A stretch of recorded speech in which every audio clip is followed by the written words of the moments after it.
I'm standing outside a Habitat for Humanity ReStore that just happens to be on my walking route most weekends. That seems like as good a reason as any to do a thrifting video, so here's a thrifting video.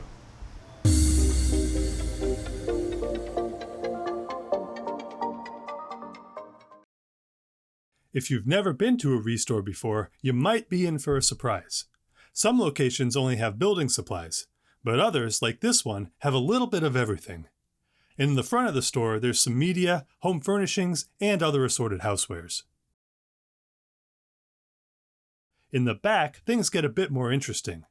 There are appliances, more furniture, building materials, tools, supplies, and a pretty sizable electronics section. So let's head over there now and have a look around. Alright, first up we have a pretty rare sight for this location, a consumer CRT television. It appears to be a Sharp TV VCR combo unit. Pretty large screen size for a combo too. Looking around back, we have what appears to be a UK-style outlet. Huh. January 1999, 120 volts 60 Hz, so it's for the North American market. But only RF input in 1999? That's weird. Across the aisle, we have the Inkjet Graveyard. I honestly doubt anybody buys these. They pretty much become e-waste the moment the sample ink runs out, and it's cheaper to buy a new printer than a refill. That whole business model puts me right off. I bought a cheap Canon laser a few years ago and never looked back.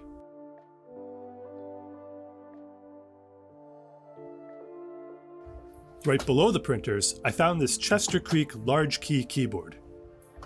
These models sell new on Amazon for $130, so for $5, this will hopefully find its way home with someone who needs it. These iMac G3s were only $30 a piece, but one had a bad CRT, and neither had any of their accessories.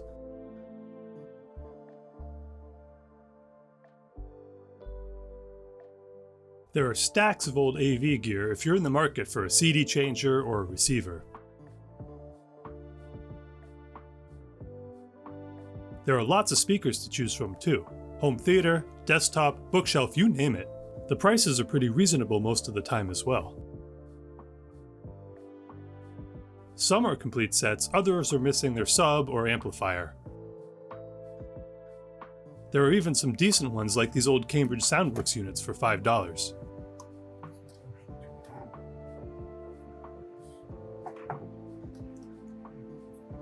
I really love the retro style of these realistic speakers, but I'm pretty sure they sound every bit as bad as I imagine they do. Still, at $5 they are tempting. Maybe next time. At the top of the rack, LCD panels for days. There are a bunch of 4x3 aspect units here, and I keep an eye open for multi-sync models or those with lots of inputs. And just when you think you reach the end,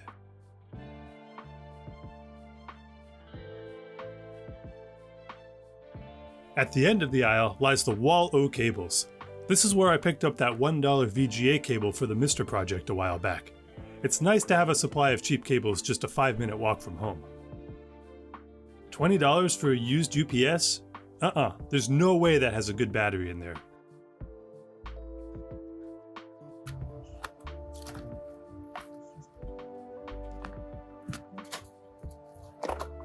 Blank CDs, a random VGA card.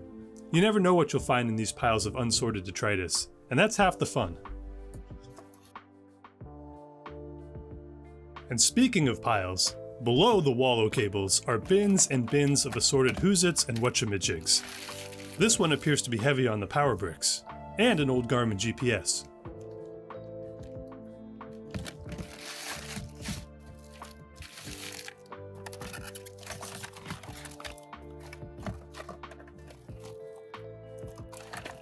Oh hey, another zip drive. I just got rid of 2 of these.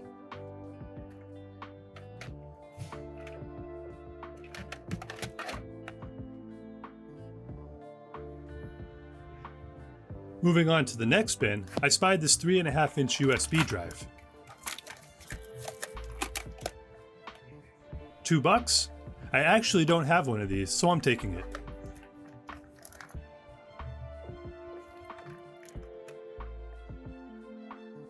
At the top of the Wallow cables, there are boxed computer parts. Mostly old Wi-Fi routers, stuff like that. But this Interact PC mission joystick caught my eye. You can still get these new, and they're rated about as well as you think. And what's this? A sealed Maxell Gold VHS tape? At one point I had over 300 of these things. No, let's not start that over again. In the display case, I noticed this Franklin branded Palm Pilot. New in box, it claims. The sticker says 20, and I was about to give it a pass when I was informed that everything in the case was half price. So, I guess it's coming home with me. In amongst the DVD and Blu-ray players, I spied this external DVD-RW. A Firewire enclosure. And only $2. It's a little too modern, yet not modern enough, you know? You're listening to Webtoons 3, the Shower Radio. Yeah, this thing totally has 1985 written all over it.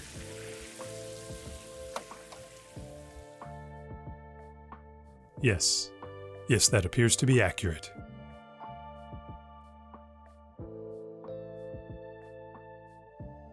And for your consideration, I present to you what may be the cheapest VCR ever made. By Sylvania, of course. Seriously, they couldn't spare the extra plastic to make it rectangular?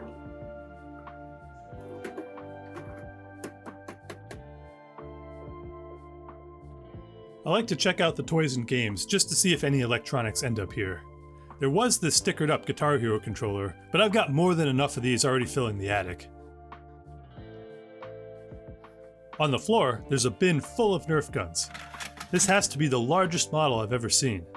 But the days of cubicle Nerf wars in the office are long gone, I'm sad to report.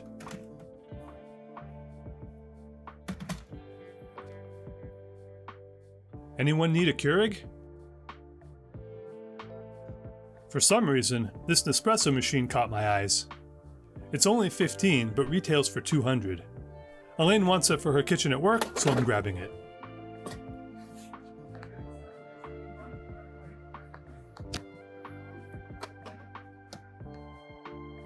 Nice, only $3 and still an original shrink wrap. Originally 150. Might come in handy someday, so I'm claiming it. And what's this? Should I complete the set for another $3? Okay, twist my arm, ReStore.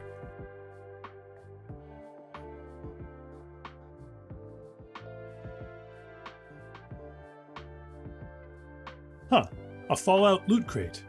I think you need the whole set to complete the model, though. Oh, here's a second piece. Looks like there are 6 in total.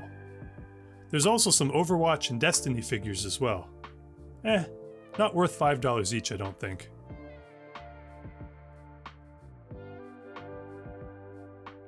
This location has a relatively meager media selection, along with a handful of vintage reel-to-reel, film projectors, and AV gear. The projectors remind me of what we used to use in grade school back in the 80s.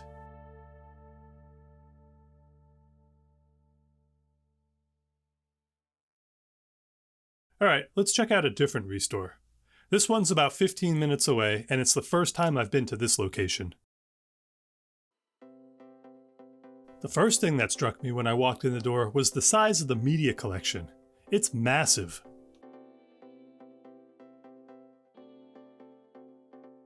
And just when you think you've seen a lot, there's oh so much more.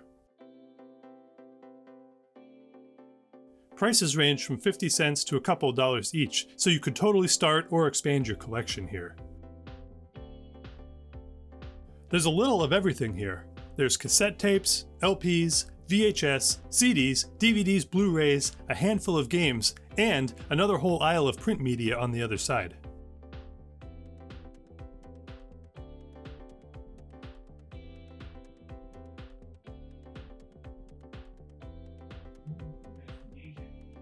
A lot of the stuff is just piled up haphazardly and in no apparent order.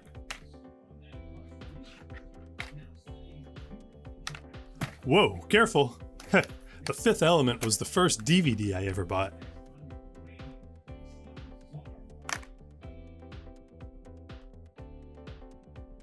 Hey, this looks familiar. Except it's 4 times the price of the one I just bought. I guess each location prices things independently, and somewhat arbitrarily. Hey now, this is something you don't see every day. It's a Sharp CD-U10. 220 volts, must not be for the North American market. I wonder how it ended up here. These seem to be pretty rare, but it's missing the other piece to the set, and it isn't in great shape. In the back of the warehouse were aisles upon aisles of random stuff. A lot of the rows towards the back were a complete disorganized mess. Stuff was literally spilling out onto the floors, and you had to squeeze through some of the rows. It'd be fun to pick through every nook and cranny to see what's there, but unfortunately they were just about to close, so I didn't get the chance to dig too deep. Next time. In one such aisle, I did spy this personal CRT television on a shelf with some power tools. I kinda wish I had picked it up now. Maybe if it's still there when I go back.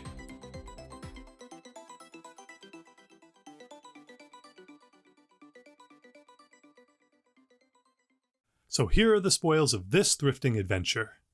A $2 USB floppy drive that is tested and working. Sealed in-box PCMCIA wireless and Ethernet cards for $3 each.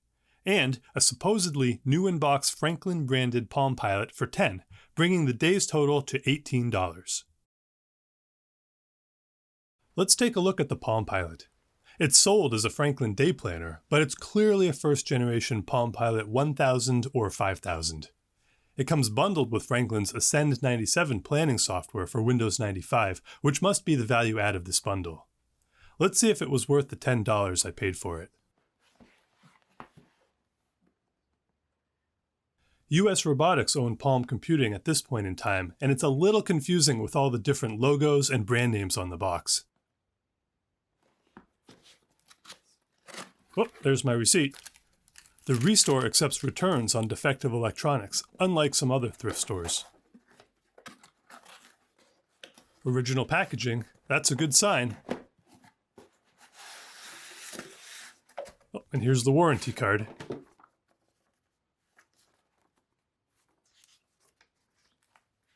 Ooh, this product literature is a little bit scuffed. And this form has handwritten notes on it. I'm starting to question exactly how new in box this is.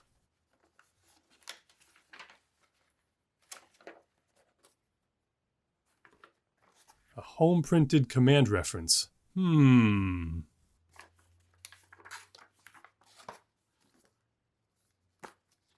Well, all the manuals and literature appear to be here. That's a good sign.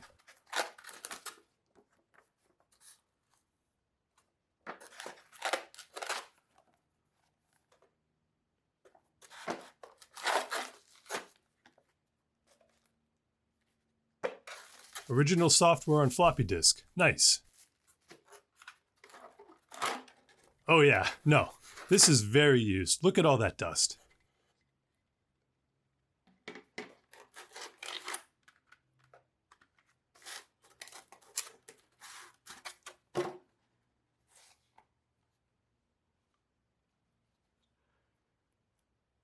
Haha, yeah, no.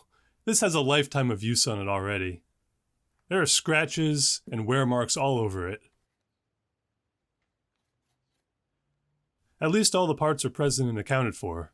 For $10, I don't feel too bad about this purchase, as it appears to be complete, even if it's not new in box as claimed.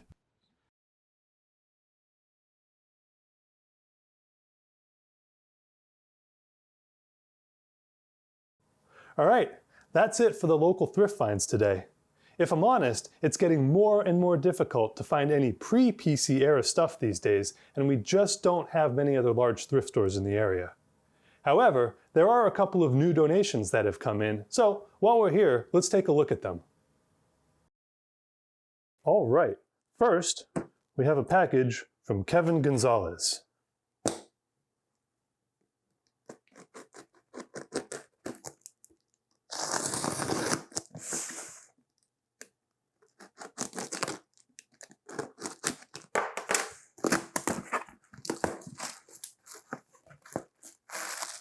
Very well packed. Lots of protection here. Everything is nicely packed in bubble wrap. Awesome.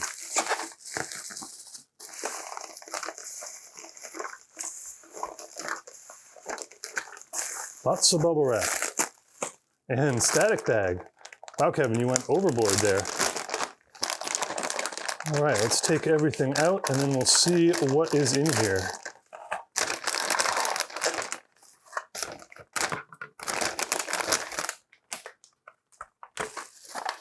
All right, a bunch of assorted stuff, starting with, appears to be a PC floppy drive. Yeah, looks like a PC floppy drive. Doesn't have a designator on it. I'm not sure if this is for a modern high-density PC or not, so I'm going to have to kind of take a look and see. Not sure. Next up, what appears to be a joystick switcher in a 3D printed case. Also, oh, rapid fire, okay, yep, a joystick switcher with rapid fire. Not sure what model this is, but cool, yeah. And it apparently has a pot where you can adjust the rate of the rapid fire as well. So that looks like it goes right into a C64. That's what that would probably be. Seawolf for the C64.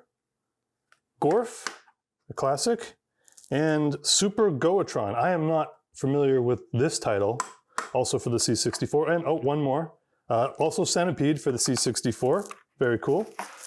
And moving those right out of the way, we've got, oh, Galaxian, Atari Soft for Commodore 64. So 5 Commodore 64 games, some classic titles there. And what appears to be a GeoRAM 512 expansion in a, this isn't the same form factor as the GeoRAM I'm familiar with. Is this a smaller, more cost-reduced version perhaps? Hang on one second.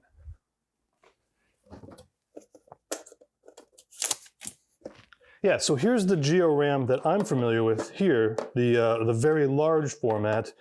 And this is either a reproduction or a cost-reduced version, but you can tell, I mean, the size is very small. The packaging looks pretty authentic, so interesting. Yeah, I don't know. I'm not sure whether this is an authentic or a reproduction or just a cost-reduced version. But that's pretty cool, very cool. And last but not least, one last thing from the package. Looks to be an original Gotek drive, which will come in super handy for maybe an Atari ST or an Amiga or something else. Actually, it could be used in the 1581 build that I'm doing shortly. So lots of possibilities for this, or rather what's inside there. So yeah, a bunch of Commodore goodies from Kevin Gonzalez. Thank you very much, Kevin. And after recording the unboxing, I spoke to Kevin and learned that the floppy drive is a high-density PC unit that's been modified for use with an Atari ST. The GeoRAM is a reproduction that was manufactured by Shareware Plus.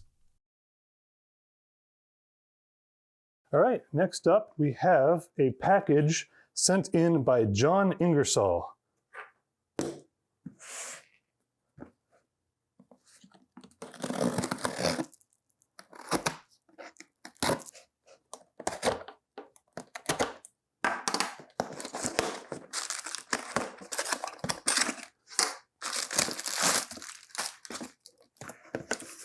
Oh, it's a box within a box.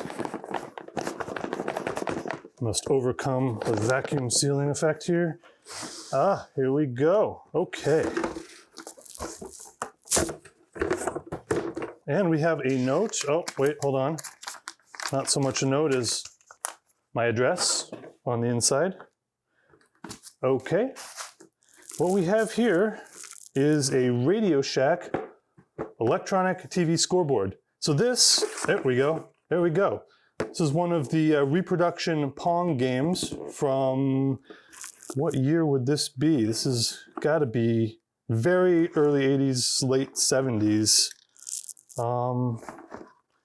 Yeah, it doesn't say on the box. Custom manufactured in Hong Kong for Radio Shack, a division of Tandy Corporation. And inside we have, oh, Very cool. Little AV to HDMI for composite. And here is the unit itself. Both players, left and right player, are accounted for. Let's see, does it say? Manufacturing date. It does not. There's no date on the outside. We may have to open it up and see what's on the inside. And it comes with a light gun. Well, this wouldn't fly in 2021, that's for sure.